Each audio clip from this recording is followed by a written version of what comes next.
ನಮಸ್ಕಾರ ವೀಕ್ಷಕರೇ, ರಂಗಭೂಮಿ ನ್ಯೂಸ್ ಕರ್ನಾಟಕಕ್ಕೆ ಸ್ವಾಗತ. ನಾನು ಋಷಿಕಾ ನಾಗ್. ರಾಯಚೂರು ಜಿಲ್ಲಾ ಉತ್ಸವದ 3 ದಿನದ ಕೊನೆಯ ದಿನ ಕಾರ್ಯಕ್ರಮದಲ್ಲಿ ಅಭಿಮನ್ಯು ಕಾಳಗ ಬಯಲಾಟ ಪ್ರದರ್ಶನ ಮಾಡಲಾಯಿತು. ಸ್ತ್ರೀ ಶೋಷಣೆ, ಬಾಲ್ಯ ವಿವಾಹ, ಮೊಬೈಲ್ ಬಳಕೆಯಂತಹ ಜನಜಾಗೃತಿ ತಿಳುವಳಿಕೆಗಳನ್ನು ನೆರೆದಿದ್ದ ಜನರಿಗೆ ತಿಳಿಸಿದ್ದಾರೆ.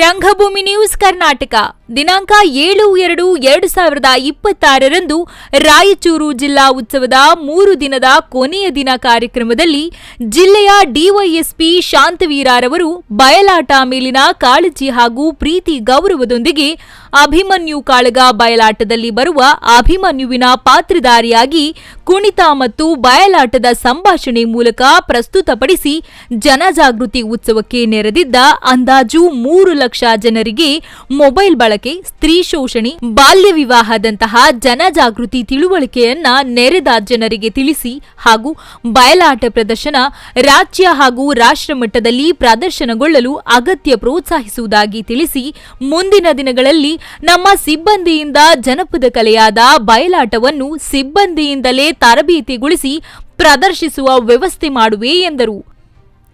ಬಳ್ಳಾರಿಯಿಂದ ವಾದ್ಯವೃಂದ ತಂಡದವರಾದ ಎಚ್ ತಿಪ್ಪೇಸ್ವಾಮಿ, ಹಾರ್ಮೋನಿಯಂ ಮದ್ದಲೆ ಭೀಮೇಶ ಸಿರಿಗೇರಿ, ವರ್ಣಾಲಂಕಾರ ಹಾಲೇಶಪ್ಪ ಯಮ್ಮಿಗನೂರು, ಮುಮ್ಮೇಳ ಸುರೇಶ್ ಆಚಾರ್, ವಿರುಪಾಪುರ ಇವರು ಭಾಗವಹಿಸಿದ್ದರು.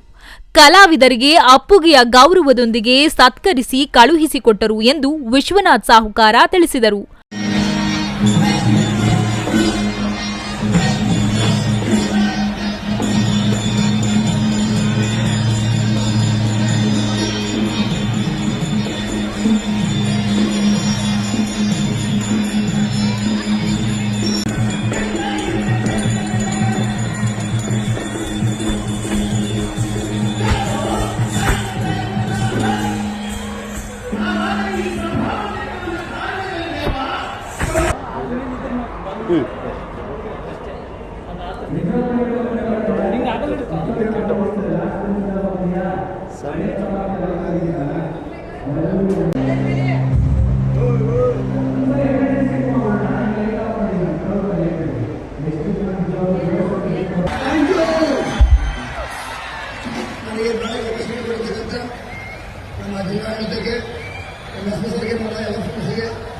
ರಂಗಭೂಮಿ ನ್ಯೂಸ್ ಕರ್ನಾಟಕ ಸಂಪಾದಕರು 9481941999.